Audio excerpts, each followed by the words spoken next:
predstavljeni tekmi 29. kroga proti Celju v Ljudskem vrtu na koncu remi 1-1. Kljub odlični predstavi in prizadevanjem ter trudu do konca tekme se ni šlo za zmagoviti drugi gol, ostalo je pri delitvi točk.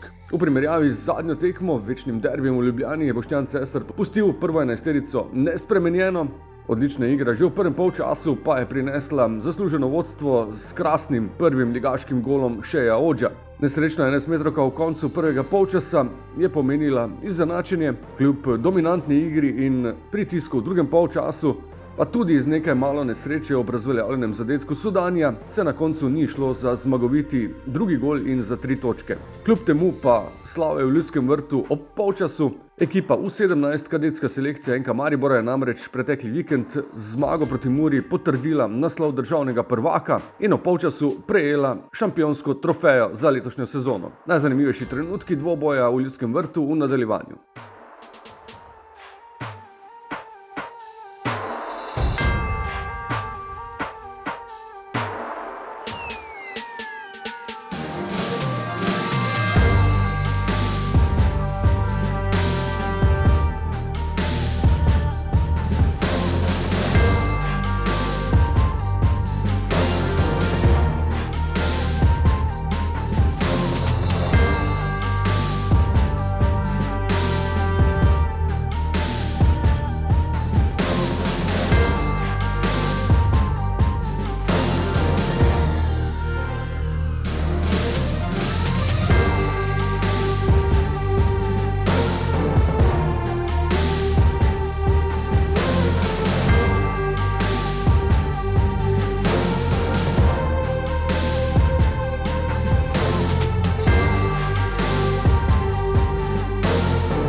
Ja, prvo, da čestitam Celju, ki je igralno izvrstna, ki igra celo sezono izvrstno, ampak danes smo mi v vseh pogledih bili boljši in držali žogo, imeli veliko več šans.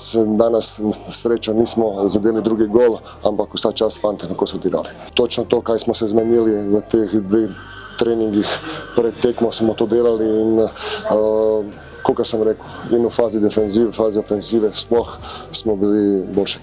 Credit to the opponent. You know, they defended well, but I think we dominated the game. We was definitely the better team today, and you know, we've made a lot of improvements over the last couple of weeks. A very different performance to the last time we played them in the cup. And yeah, we should be proud of today, and obviously we know we have to keep improving.